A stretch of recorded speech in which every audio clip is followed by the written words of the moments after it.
Hello, hello, hello, hello. Galacron here. Hello. So, it's time to move on to a new Greek mythology Olympian. The Greek god Hercules.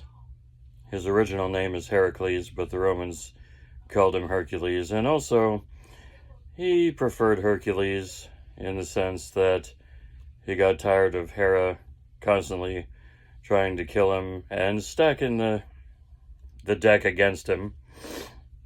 So anyways, that's what we're gonna move on to, is Heracles, or as most people know him as Hercules, the Olympian god of strength and the god of heroes and the god of the gymnasium. Remember, Hercules actually held up the celestial firmament for 3 hours. That might be his best example or demonstration of physical strength. Now, don't get me wrong, there's many other demonstrations of Hercules demonstrating, showing great physical strength, skill, and prowess. So there's no two ways about that. There's no doubt about that. So let's just go ahead and kick it off. A noble ancestry and a difficult birth. Well, that's actually true. Heracles was, his mother was Alcmene, his father was Zeus, king of the gods, but he had a twin brother, Iphicles, but both at the same time, but a different dad, Amphitryon. So it's kind of strange right off the bat, very strange to start. So, our story begins with a maiden chained to a rock. Not any maiden, for in the nature of such stories, the victim has to be a princess. I know we've heard of this with Perseus, who's Hercules' grandfather. Again, a little bit strange. Perseus was the blood son of Zeus. So, the original legend is silent on the subject, but the fevered imaginations of later artists, such as Rembrandt and Titian, will demand that the princess be naked. No way. The Greeks? For this is not just any princess, but the famous Andromeda, princess of Ethiopia. Andromeda is beautiful, very beautiful, and this has proven her undoing, for the mother of Andromeda was very proud of her daughter's beauty and proclaimed it to the skies. Had the other mother stopped there, all would have been well, and Andromeda and her beauty would have passed unremarked by later generations. But the mother praised her daughter's beauty not just to the skies, but also to the seas. Now, under normal circumstances, the seas is Poseidon, which would be Hercules' uncle. However, there's a lot of other gods underneath Poseidon, like of rivers and lakes, and there's nymphs, and there's sea nymphs and all this stuff. So that's a lot to unpack. More specifically, the proud mother boasted to the ocean that her daughter was more beautiful than the Nereids, which are the sea nymphs, who were the daughters of Poseidon. Okay? Such beauty contests by proxy may be... Such beauty contests by proxy may be common enough among the parents of nubile daughters, but it is a dangerous game to play when one of the parents is the Lord of the Sea, God of the Sea, Poseidon, a senior god with a proud and irritable disposition. Well, again, Poseidon was never, really happy about the youngest of the brothers, the three brothers, Zeus being king. Zeus is the youngest of the three. Hades was born first, Poseidon born second, and Zeus was born third. So Zeus is the youngest of the big three. And Zeus is like, well, I'm the most powerful, I'm the smartest, and I am king of the gods. Poseidon didn't really like that. Hades kind of just said, I washed my hands of everything and went to the underworld. So anyways, where were we? Poseidon was insulted that his offspring might be considered inferior to mere mortals. He's insulted. Get that. And he proceeded to demonstrate why offending the god of tidal waves and earthquakes is a really bad idea. Among the many strange creatures in Poseidon's watery domain was a monster called Cetus. So that's what it's called, not its name. Cetus. Like you would say a lion. It's Cetus. Which really means a monster called monster, quote unquote, since Cetus is what large sea creatures were called, and why whales today are cetaceans. Anyways, this particular Cetus was a sort of rampaging amphibian, almost as comfortable on the land as the sea. Following Poseidon's orders, Cetus started ravaging the coastline of Ethiopia.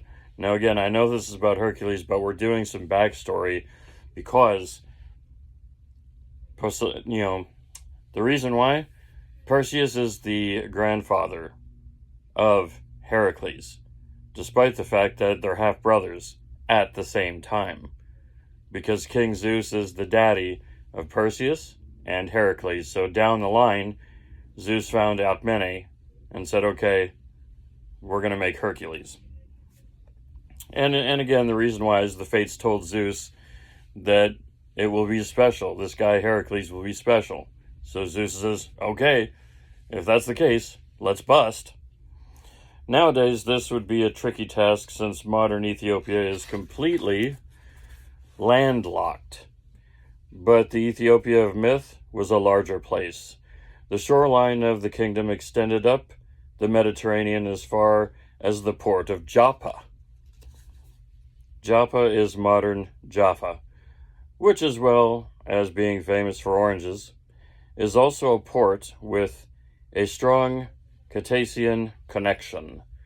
Apart from being visited by Cetus, it is also from Joppa that the prophet Jonah later set out for his date with destiny inside a whale, in another different tradition. Anyways, the Cetus had a special motive for his trip to Joppa. To save what was left of his country, the king of Ethiopia had reached a deal with Poseidon.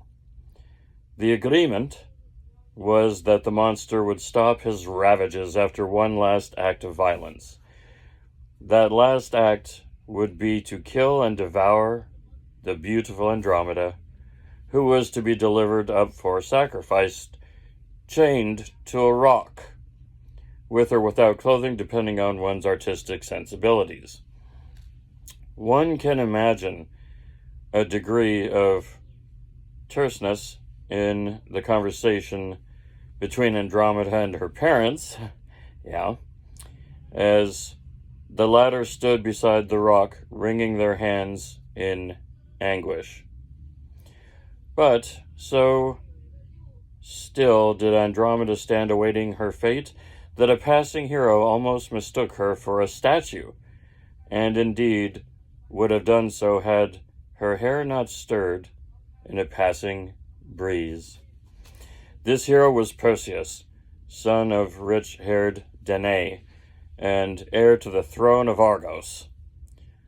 Perseus was not really looking for another adventure at that point, for he had so recently slain the monstrous Medusa that her head was still bleeding from the bag he carried at his waist.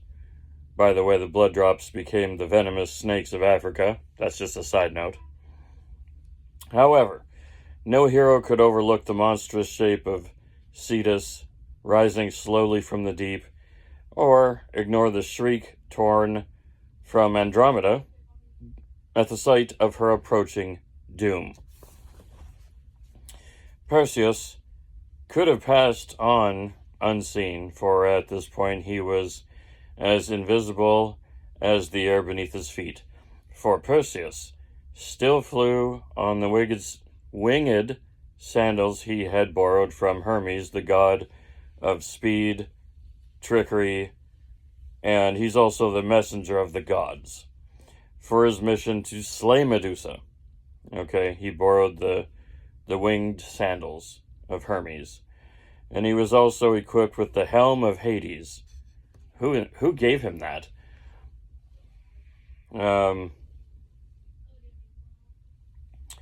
The helm of Hades, which made him completely invisible, even to gods.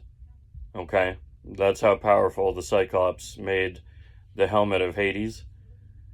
Even Zeus cannot see someone wearing the helmet of Hades. So,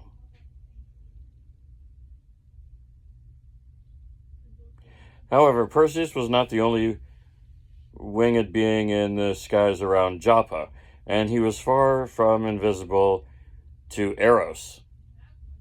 Unerringly nailed by one shot from the love god's bow, Perseus fell hopelessly in love with the chained maiden. Wow, that didn't take much. The first Cupid.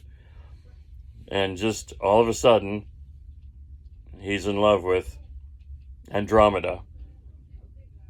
So, this left him with the options of either suffering through a remarkably brief and tragic romance, or doing something drastic about Cetus, who was coming on fast. So,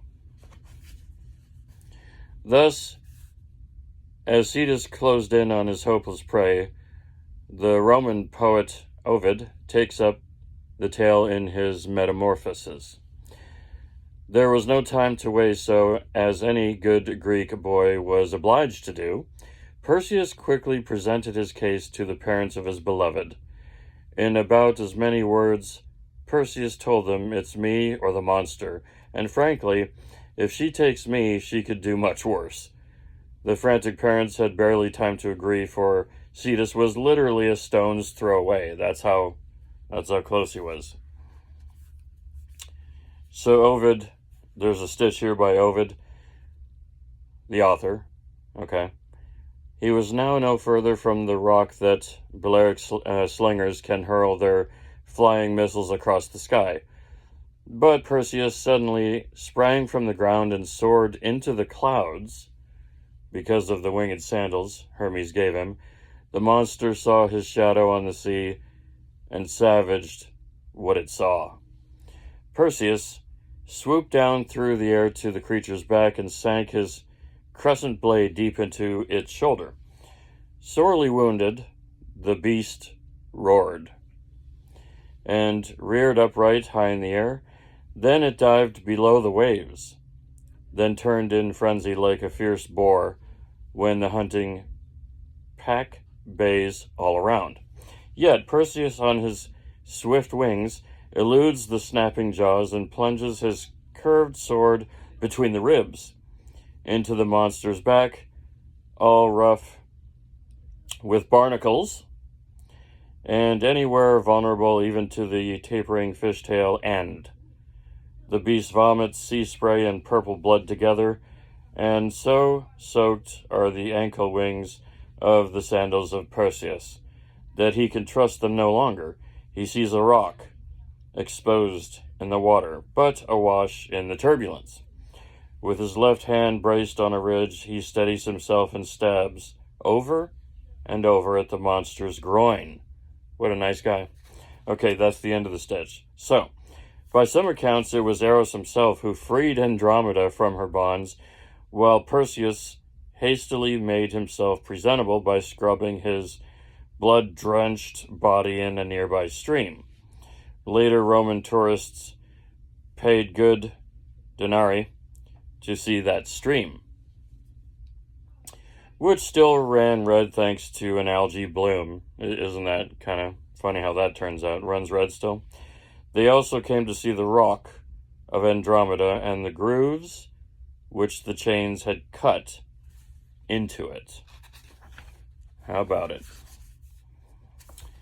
So, we have a stitch from Pliny the Elder. Joppa is on a hill in front of which is a rock. On this rock, they point out the marks made by the chains with which Andromeda was fastened. Okay, whoopee-doo. Moving on.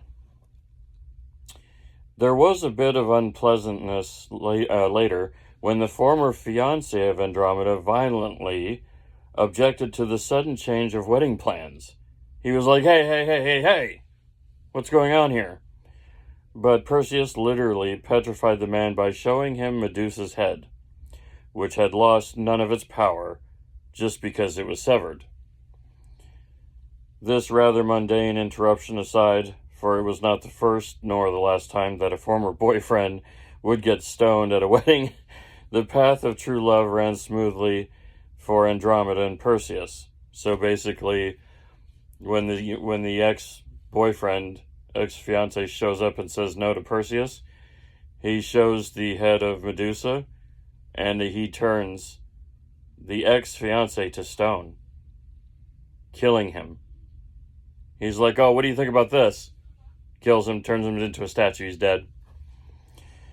Perseus was indeed a prince, but once he returned home, he never claimed his birthright to become king of Argos.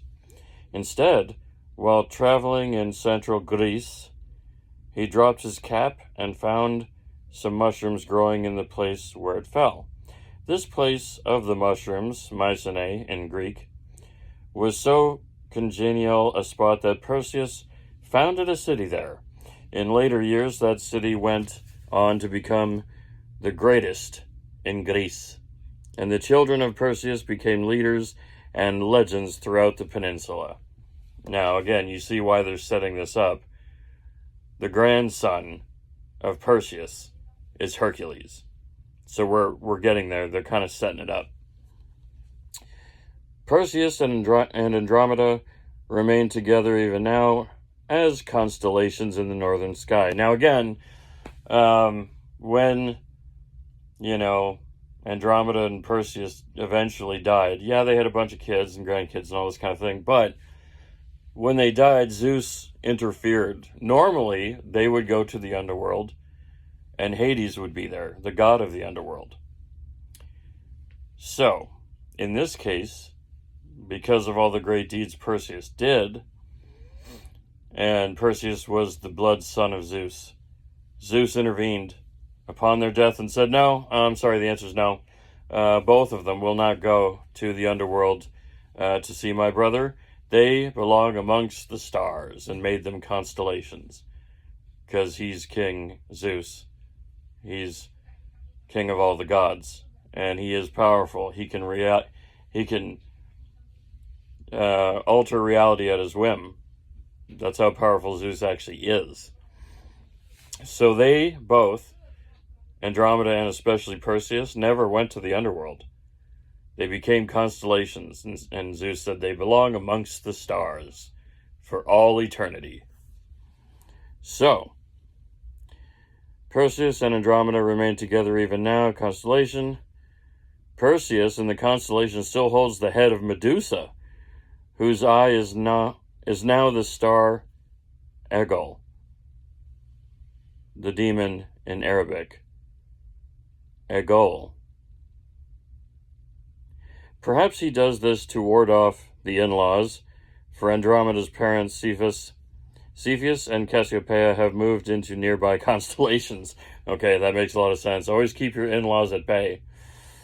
Poseidon did get his final revenge on Cassiopeia, for she is fixed in the night sky with her head towards the pole star. Okay, Poseidon, good for you.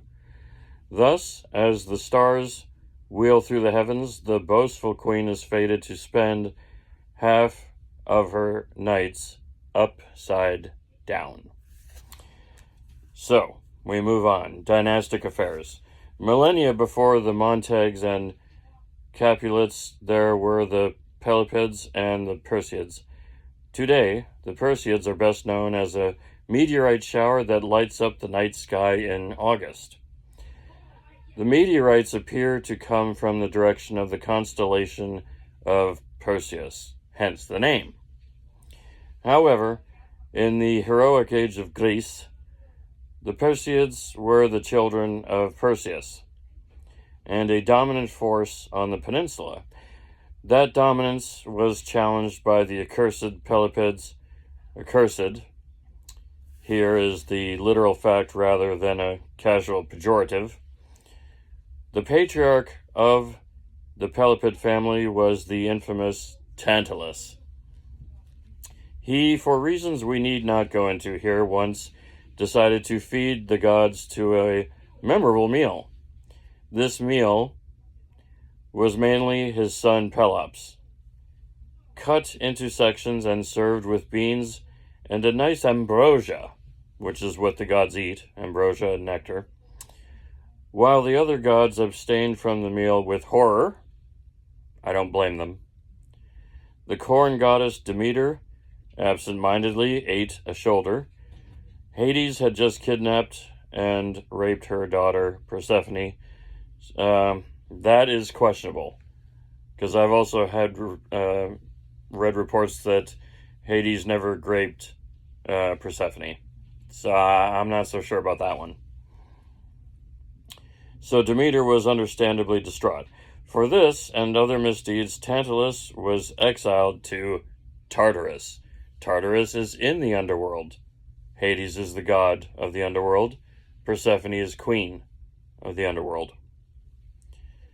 which was a sort of maximum security prison for cosmic undesirables. Yeah, that's true. Tartarus is eternal suffering, the worst kind, and tormented by having food and drink forever just outside his reach. This is in Tartarus. It is from this punishment and not from the meal he served the gods that we get the word tantalize. Interesting. Pelops was restored to life, albeit with an ivory shoulder, to replace Demeter's main course. In later life, Pelops, his name means the Dark One, courted Hippodamia, a relative of Perseus.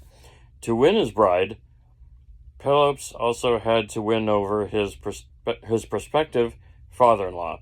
This father-in-law was King Oenomaus, himself a nasty character. He was in the habit of challenging his daughter's suitors to a chariot race and executing them when they lost. That doesn't seem very nice.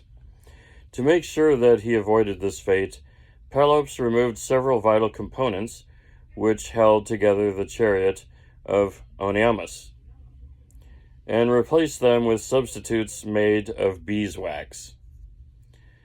Oenomaus perished in the subsequent race day crash, but his charioteer survived. Even worse, the charioteer was aware of the cause of the crash, so Pelops threw him off a cliff to silence him. He threw him off a cliff. So he's dead. There were two consequences to this deed. On the positive side, Pelops won his race, won his bride, and took over the now vacant throne of the kingdom. The successful race was commemorated in a regular sporting festival, which was later expanded by Hercules to become the Olympic Games. That's so cool. I kind of wish it was true.